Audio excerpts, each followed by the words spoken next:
no one noticed right away. Not because it wasn't significant, but because the world was already too tired to be shocked by one more thing. The decade had been marked by consecutive collapses, economic crises, heat waves that seemed endless, entire cities evacuated by abnormal storms, and a new kind of silence inside people, as if everyone had secretly learned not to expect anything good anymore. When the first reports appeared, they were treated as curiosities. A shaky hospital video. A post on a medical forum. A mother crying while holding her phone. My baby made the lights in the room flicker. They laughed. They said it was old wiring. They said it was nerves. They said it was a social media algorithm feeding madness on top of madness. Until it happened again. And again. In a public hospital in the countryside, a newborn came into the world and, for 3 seconds, the heart monitor beside them displayed an impossible line, not heartbeats, but patterns. As if the heart were not a muscle, but code trying to write itself. The equipment burned out moments later. A technician swore he smelled ozone, like lightning striking too close. In another city, a 2-year-old girl pointed at the family dog, who was choking on a piece of a toy, and whispered a word no one understood. The dog stopped, coughed, breathed. The toy appeared on the floor, intact. The mother told the neighbors. The neighbors told someone who knew someone. Within weeks, doctors were knocking on the door. And then came the case the world could not erase. In a country where cameras were everywhere, a child in a park slipped, fell headfirst, and should have died. The impact was clear. The dull sound. The cry that never came. People ran. A young woman, perhaps a sister, perhaps a stranger, knelt beside the motionless body and placed her palm on the child's forehead. Her eyes closed as if she were praying, but it wasn't a prayer. The air around her seemed to thicken. Leaves on the trees trembled backward, against the wind. A puddle on the ground formed concentric circles, as if something invisible had touched the surface of the world. The child breathed. Coughed. Opened their eyes. The video spread. It was taken down. Re-uploaded. Taken down again. But it was too late, millions had already seen it. And the detail no one could explain wasn't the living child, it was the woman. Because when the camera zoomed in, the street light beside her was bent, as if gravity itself had curved for an instant. The following week, governments gathered experts. Churches gathered the faithful. Corporations gathered investors. And families gathered fear. Because these weren't just powers. They weren't tricks. They weren't isolated miracles. It was a pattern. Children were being born different. Some, only a few, changed small things without realizing it, a light bulb, a clock, the direction of a coin in the air. Others did big things in moments of stress, as if reality were a thin wall, and when pain hit hard enough, it cracked. The first to call it evolution were scientists who no longer had anything left to believe in except data. The first to call it a threat were the military. The first to call it sin were those who had always needed an invisible enemy to feel safe. And in the middle of all that were parents waking up in the dark to check whether their children were still normal. That was how Maya discovered it. She was 8 years old and carried a sadness too large to fit inside her body. Her father had been taken by a flood that swallowed half the neighborhood. They never found the body. Only water, mud, and empty promises from authorities who no longer knew how to save anyone. Her mother, Lucia, spent days without sleep, staring into nothing as if waiting for the world to return what it had stolen. On a rainy night, the power went out. Lucia lit candles and tried to smile, but the smile was only a shadow. Maya approached, hugged her mother, and without understanding what she was doing, wished with a force strong enough to hurt, that the lights would come back. That the world would stop taking things. That someone would fix this. The candle flame stretched. It turned blue for a second. And every light in a house turned on at once, bursting some bulbs, making the old radio crackle as if catching voices from another time. The rain outside stopped for an instant, as if the sky had forgotten how to fall. Lucia stepped back slowly, her face pale, her eyes shining with terror and hope at the same time. "Maya, what did you do?" Maya looked at her own hands as if seeing them for the first time. And for the first time, she didn't feel sad. She felt dangerous. That same dawn, a black car stopped silently across the street. Inside, someone wrote down an address, a name, and added a single line to the report. "New case confirmed. Unknown class. High potential." The world reacted the way it always does when something new threatens to break the order, by trying to control it before understanding it. Once the first cases became impossible to hide, governments created emergency commissions. Not to protect the children, but to classify them. Spreadsheets replaced cribs. Charts attempted to explain what still had no language. The word evolution began to circulate carefully, spoken behind closed doors, whispered in reports that were never meant to leak. But they did. The idea was simple and terrifying. Humanity was not being attacked from the outside. It was being surpassed from within. Observation centers emerged in former hospitals, decommissioned bases, universities that had lost funding. Places where different children were taken under the justification of care and study. Some families agreed out of fear. Others out of promise. Others simply because they could no longer sleep knowing their children could bend the world without meaning to. The children were not separated by age, but by impact. There were those of low interference, children who altered minimal probabilities, made objects move slightly, changed how machines functioned without touching them. They were treated as scientific curiosities, almost safe. And then there were the others. Those who caused emotional blackouts in nearby adults. Those who made structures tremble when they cried. Those who, when overwhelmed by rage or deep sadness, distorted their surroundings as if reality itself were a liquid surface. These children did not appear in press conferences. They were assigned codes. Maya began to feel the weight of this without fully understanding it. Her house stopped being just a house. It became an observed point. The street felt quieter. The air felt more attentive. Her mother tried to behave as before, but her body no longer followed. Fear had settled into every gesture, every glance that lasted a second longer than it should. Maya, meanwhile, was changing. Not outwardly. Inwardly. She began to notice things that had never existed for her before, the invisible tension between objects, as if everything were connected by threads no one else could see. The way certain emotions carried weight in the air. The way electricity seemed to respond to her presence like a restless animal. There was no intention. No conscious will. There was response. When her mother cried in secret, the house creaked. When Maya felt guilt, the wall clock slowed. When she felt fear, the world felt closer, as if the walls took a step toward her. Outside that house, the public narrative hardened. Experts began speaking of existential risk. Analysts projected scenarios in which individuals with such abilities would become points of global instability. Religious groups split between reverence and condemnation. Political movements emerged promising protection for original humanity. Fear needed a name. And it found one: obsolescence. The idea that ordinary humans were becoming outdated spread like a silent virus. It was not hatred yet. It was deeper than that. A collective sense of losing one's place. Of the end of protagonism. Of the world preparing room for someone better, and it was not you. The first acts of violence were small. A shove. A stare that did not look away. A scowl that suggested the removal of a different child to preserve harmony.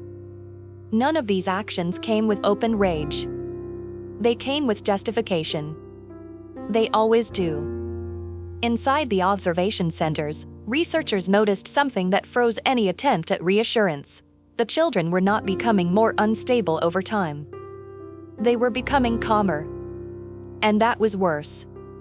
Records showed that as they grew, the children seemed to intuitively understand that the world reacted to them. They showed no euphoria, no desire for dominance. They showed distance. Like someone watching a stage play while knowing the platform could collapse if they raised their voice. It was not arrogance. It was adaptation. Maya felt this in a confused but real way. She grew quieter. Not out of obedience, but out of care. She learned, without being taught, that certain emotions had consequences larger than they should. That feeling too much could break things that no one knew how to fix. And at some point, the world realized another truth that was even more unsettling. These children did not ask to be born this way. They did not want to be superior. They did not want to replace anyone. But the simple fact that they existed already changed everything. While governments debated containment and populations debated survival, a new generation grew in silence, carrying within themselves something that was never meant to be a choice. The future. And it was not waiting for permission. Time did not soften the world. It only separated it.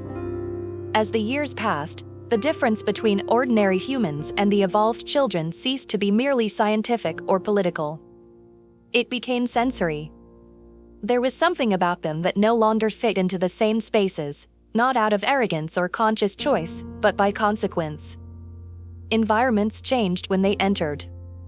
Not explosively, but subtly. The air seemed to reorganize itself. Sounds lost sharpness. Machines experienced small, inexplicable failures. It was as if the world were constantly adjusting to their presence, trying to keep pace with something that moved one step ahead. Maya grew within that invisible gap. At school, open hostility faded. Fear matured. It became polite. Teachers avoided holding her gaze for too long.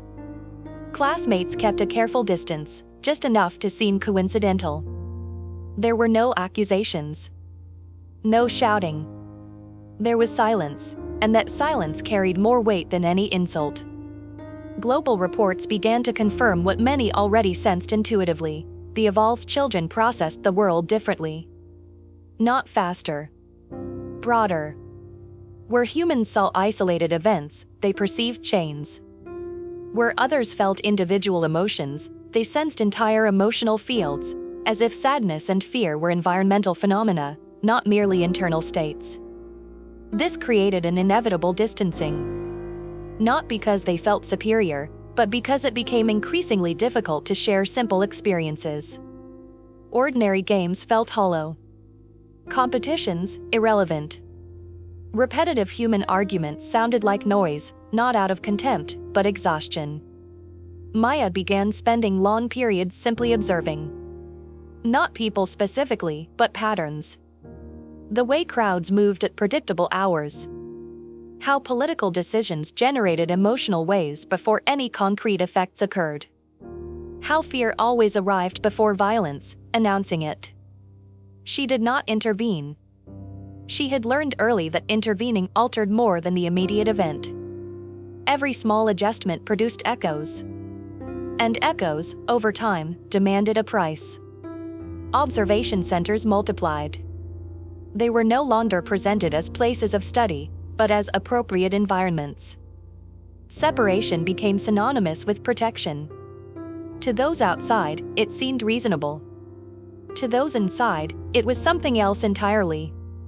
For the first time, the evolved children lived among others like themselves on a larger scale. And something unexpected happened. They did not become more powerful together. They became more restrained. The presence of equals created a new kind of silence. There was no need to prove anything. No competition. There was recognition. A mutual understanding of limits that did not require words. But this also deepened the rupture with the rest of humanity. The world began speaking of two trajectories. Two species. Two evolutionary directions. Not officially, not in public documents, but in how decisions were made. in who was included, in who was heard. Human empathy, limited by biology and experience, began to fail when faced with the incomprehensible. Maya felt this with growing clarity. Humans were not ready to share the world with something they could not control, predict, or become. And children like her were not ready to assume a leadership role they had never asked for. Between these 2 points, tension accumulated. Not like an imminent war, but like a slow fracture. And every fracture, sooner or later, finds its breaking point. The first social collapses indirectly attributed to the evolved children appeared in classified reports. Markets reacting erratically to the mere presence of one of them in a city. Critical infrastructure failing without technical cause when collective emotions peaked nearby. Nothing was intentional. Nothing was avoidable. The world was beginning to understand something it preferred to ignore. No matter how careful those children were, their existence alone altered the balance. Maya, now older, understood this with painful clarity. She felt no anger toward humanity. She felt grief. Like someone watching a house slowly sink into the sea, knowing that warning others would not change the tide. She did not want to save the world. She also did not want to watch it collapse. But she was beginning to accept a silent, irreversible truth. Coexistence did not fail because of malice. It failed because not every distance can be crossed. And the future, ever closer, no longer looked like a shared place. The breaking point did not arrive with explosions. It arrived with an administrative decision. In a sequence of meetings that never appeared in the news, governments agreed on something they would never admit publicly: coexistence had failed. Not because of open violence, not because of revolt, but because of exhaustion. The world could no longer endure living around something it did not understand. They called it the Human Preservation Protocol. The name was careful. Almost beautiful. But the content was simple: the evolved children would be removed from ordinary social life. Not as punishment. Not as imprisonment. As a stability measure. They would be taken to isolated zones, controlled environments, where they could exist without interfering with the rest of humanity. It was not hatred. It was organized fear. The transition began quietly. Official invitations. Agreements signed by exhausted parents. Discreet escorts. No sirens. No overt force. The world had learned that the best way to separate something dangerous was not to attack it, but to normalize it. Maya felt the change before any formal notice arrived. The sensation was similar to a building about to be evacuated, a gradual emptying of meaning. People began avoiding her more carefully. There was no longer curiosity or open tension. Only a definitive distance, as if she were no longer entirely there. When the transport arrived, there was no resistance. Not because Maya agreed, but because she understood. She watched her mother grow smaller through the window, her body bent not by age, but by the inability to protect something the world had decided to reject. The bond between them did not break, it merely stretched to a point where existing itself became painful. The isolation zones were not camps. They were contained cities. Clean architecture. Silent technology. Everything designed to minimize both external and internal impact. A separate world, built not for living, but for not interfering. There, Maya found hundreds like herself. Some younger. Some older. All carrying the same look, not of rebellion, but of quiet understanding. They knew why they were there. They knew they were not monsters. They also knew the world could not accept them without breaking apart. At first, routines were established. Adapted education. Emotional regulation environments. Constant monitoring. All to ensure nothing escaped. But something began to happen slowly, beyond any plan. The evolved children began to synchronize. Not consciously. Not intentionally. It was as if proximity reduced noise. Emotions stabilized. Fluctuations diminished. Reality inside the zones became more stable than outside them. It was a cruel paradox. By separating the evolved to protect the world had created the only places where reality functioned without tension. Reports classified this as operational success. But they ignored the human cost. Maya felt a profound shift within herself. It was not a loss of power. It was a loss of connection. The longer she stayed there, the harder it became to remember why the outside world had mattered so much. Ordinary human concerns began to feel distant, almost fictional. Not out of contempt. Out of disconnection. The same happened to the others. Some stopped trying to remember. Others preserved memories like painful relics. Humanity, seen from afar, became an idea, no longer a shared existence. Outside the zones, something equally serious unfolded. Without the evolved children, the world did not improve. Crises continued. Conflicts persisted. The climate did not stabilize. The implicit promise that separation would bring order proved false. And that generated resentment. If humanity continued to suffer, then the existence of those others demanded a greater justification. The discourse began to shift. Care turned into containment. Containment turned into surveillance. The choice made in silence began to demand maintenance. Maya sensed this as a growing pressure, a tightening in the invisible structure holding everything together. The world had chosen to distance itself from evolution, but it had not chosen to grow. And choices made out of fear never remain stable. They only delay the moment when someone must pay the price. The world's mistake was not separation, it was believing separation would be enough. For a time, reports indicated stability. The isolated zones functioned. Human cities followed their imperfect but predictable course. The evolved children remained contained, synchronized, silent. To the managers of fear, it seemed like the best possible outcome. But stability is not healing. It is only postponement. The first sign of failure emerged far from the zones, in regions considered safe. Financial systems began to fluctuate without any clear economic cause. Power grids collapsed momentarily and restored themselves on their own. Satellites deviated millimeters from their trajectories, enough to cause panic among engineers who could find no error. None of this involved the children directly. And that was the most disturbing part. Analysts realized, too late, that the world had grown accustomed to the indirect presence of the evolved. For years, even without conscious intervention, they had functioned as invisible shock absorbers. Their existence absorbed collective emotional excess, redistributed tension, softened peaks of chaos humanity never noticed. By isolating them, the world had lost that silent balance. The zones, meanwhile, were becoming increasingly dense. Not physically, but conceptually. Reality within them behaved with near-perfect coherence.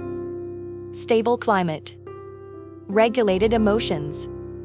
Systems that rarely failed. It was as if that space had learned how to exist without friction. Maya felt this as a constant, gentle pressure. A sense that everything around her was too aligned. There were no real conflicts. No true unpredictability. Life continued, but without friction. And without friction, something essential began to disappear. Creativity diminished. Impulses faded. Dreams became rare. Not due to repression, but necessity. The more the evolved children harmonized with one another, the less room there was for the human chaos that generates change. Absolute stability began to demand its price. Outside the zones, the human world reacted as it always does, by trying to regain control. New protocols emerged. Expanded monitoring. Additional restrictions. The justification was safety, but the real objective was simple: to contain the effects of something no longer under containment. Surveillance over the zones intensified. And that was when the system collapsed. Not through rebellion. Not through escape. But through incompatibility. Attempts to impose rigid limits began to generate unexpected interference. Sensors failed when they approached the zones. Drones lost signal. Predictive algorithms entered loops when trying to model the internal behavior of those environments. Not because the children resisted, but because reality there no longer obeyed the same assumptions. Maya understood this at a level no human analysis could reach. The world had created two distinct states of existence and was now trying to force them to follow the same rules. That would never work. Tension accumulated like an invisible structural fault. And then, without warning, the first zone suffered a rupture. Not an explosion. A transition. Part of its structure stopped responding to external laws. Time slowed slightly inside. Communication became intermittent. To outside observers, it looked like a malfunction. To those inside, it felt like silence. The evolved children did not panic. They felt something different, a limit being reached. It was not a conscious choice. It was a natural consequence. The human world had pushed too far, trying to control what could only coexist. And now reality itself was beginning to reorganize to prevent further damage. Maya realized, with painful clarity, that the final conflict would not be between humans and the evolved. It would be between control and continuity. The world would have to choose again. Not who should exist. But how to exist. And this time, there would be no protocol capable of postponing the decision. Because when reality begins to defend itself, there is no authority that can command it to stop. The rupture of the first zone was not contained. It was understood, too late. What human systems labeled as failure was, in fact, a profound adjustment.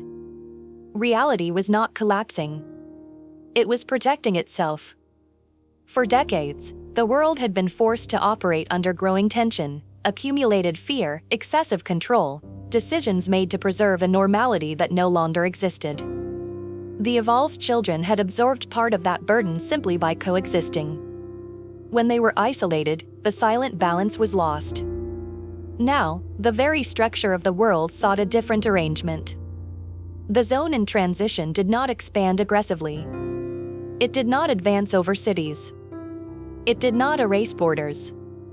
It simply became inaccessible to external attempts at control. Satellites could no longer map its interior with precision. Communication waves passed through as distorted echoes. It was like trying to measure something that had stopped responding to old rules without adopting new recognizable ones. Other zones began to exhibit the same behavior. Not simultaneously. In response. Each time the human world tried to reinforce containment, impose limits, increase surveillance, another zone entered a state of transition. Not through coordinated rebellion, not through central leadership, but through inevitable consequence. Maya understood this with a clarity that further isolated her. The evolved children were not choosing to separate. The world was becoming incompatible with them. Inside the zones, something slowly changed. There was no euphoria. No sense of victory. There was a deepening silence. A kind of shared presence that did not erase individual identity but made it unnecessary. Emotions still existed, but without destructive peaks. Thoughts flowed with less friction. Reality became malleable enough to avoid harming anyone. Outside, the impact was devastating. Humanity realized it had lost definitive control, not only over the evolved children, but over the very narrative of power. The world was no longer willing to obey decisions made solely to preserve old structures. Final attempts at intervention followed. Emergency protocols. Global declarations. Veiled threats. None of it crossed over. Because there was no longer an inside that could be reached by former means. Maya felt the exact moment the choice occurred. There was no meeting. No decree. No consensus. Reality simply chose. The zones ceased to be isolated places and became something new, spaces of continuity. Regions where evolution did not need to be contained or imposed. Where the world could move forward without crushing those who had become different. This did not save humanity. Nor did it condemn it. It created enough distance to prevent mutual destruction. Maya felt the pain of that separation as a definitive loss. Not of specific people, but of a shared future. Humanity would follow its path, dealing with its own limits, crises, and reconstructions. The evolved children would follow another, learning what it meant to exist without having to diminish themselves to fit. There was no hatred on either side. Only incompatibility. Before the final transition stabilized, Maya had one last clearly human thought, the hope that one day the distance might shrink. That the world might slowly learn to grow without fear. That what now needed separation could, in another time, coexist again. But that hope did not guide the decision. The decision was made by something greater than intention, politics, or desire. It was made by the necessity of continuing to exist. And so, without open war, without declared victory, and without recognized heroes, humanity lost the right to decide the future alone. Not because it was defeated, but because it ceased to be the only possible form of conscious life in the world. The future continued. Not united. Not in conflict. But divided enough to survive. Time continued at different rhythms. For humanity, the years following the separation were marked by a strange mixture of relief and emptiness. The zones had become inaccessible, but not hostile. There were no invasions. No retaliation. The human world continued to exist, and that alone was interpreted by many as victory. But something had been lost in the process. Without the indirect presence of the evolved, the planet became more emotionally unstable. Regional conflicts emerged more easily. Extreme decisions met less collective resistance. Fear, once dampened by an invisible balance, now circulated freely, contaminating discourse, politics, and personal relationships. Humanity had to relearn how to deal with itself. There was no longer a silent other-absorbing excess. Every crisis struck directly. Every mistake cost more. The illusion of control, already fragile, finally collapsed. In its place arose something less comfortable, but more real, responsibility. Some called this maturity. Others called it decline. On the other side of the distance, the zones of continuity evolved in equally complex ways. Without external surveillance, without the need for containment, the evolved began to explore what it meant to exist without diminishing their capacities. Not as rulers of reality, but as conscious participants within it. The malleability of the world around them was not used to impose order, but to maintain balance. Even so, there was a cost. The connection to humanity became increasingly abstract. Human memories faded like old photographs. Stories of pain, love, and loss remained, but without the same immediate weight. Empathy did not disappear, it transformed. Maya felt this as a silent wound. She remembered her mother's face not with sharp sorrow, but with a distant longing, almost conceptual. She knew that bond had been real, deep but formative. She also knew it could never be reclaimed in the same way. Continuity demanded sacrifices that never appeared in historical records. Among the evolved, questions arose that humans would never hear. To what extent was stability worth the loss of intensity? To what extent did avoiding suffering justify giving up the chaos that creates meaning? There were no unanimous answers. Some fully accepted the new way of being. Others held a quiet attachment to the human past, like those who preserve a language no longer spoken, yet still shaping thought. Maya moved between these two states. She understood the necessity of separation. She knew forcing coexistence would have destroyed both sides. But she also recognized that the solution found was not perfect, only possible. And every possible solution charges interest. The human world, observed from a distance, seemed eternally trapped in the same cycles. Progress followed by regression. Hope followed by fear. Nothing suggested imminent extinction, but nothing pointed to definitive transcendence either. The evolved, in turn, advanced toward something new, but less recognizable. A form of existence where pain was rare, but so was ecstasy. Where conflict was minimal, but so was surprise. Two paths. Neither ideal. Both real. Maya began to understand that the true consequence of that decision was not the separation itself, but the end of the illusion of a single destiny. The world no longer moved toward a shared future, and accepting that required embracing a plurality of continuities. The price of survival was not paid in blood or war. It was paid in distance. In silence. In renunciation. And perhaps, Maya thought, that was the highest cost of all, continuing to exist without being able to call it victory. But still, to continue. Because, in the end, there was no alternative that did not demand a similar price. Continuity did not promise happiness. It merely guaranteed that something, human, evolved, or somewhere in between, would still have time to try to find meaning. And the future arrived without announcing its name. There was no specific day when anyone could say, "Now we are after." It simply settled in, silently, like something that had always been on its way and finally found space to exist. For humanity, the world remained imperfect. There were slow advances, painful setbacks, small victories that did not solve everything but prevented total collapse. People were forced to learn that there was no longer anyone absorbing their excesses. Every choice echoed. Every mistake lingered long enough to teach something, or to hurt. And that changed the way humans existed. Not better. Not worse. More aware of their own weight. The following generations grew up hearing fragmented stories about the zones. Not as legends of monsters or gods, but as uncomfortable accounts of something that might have been different. Human children asked why the world had been divided. Adults answered with silence, because some decisions do not fit into simple explanations.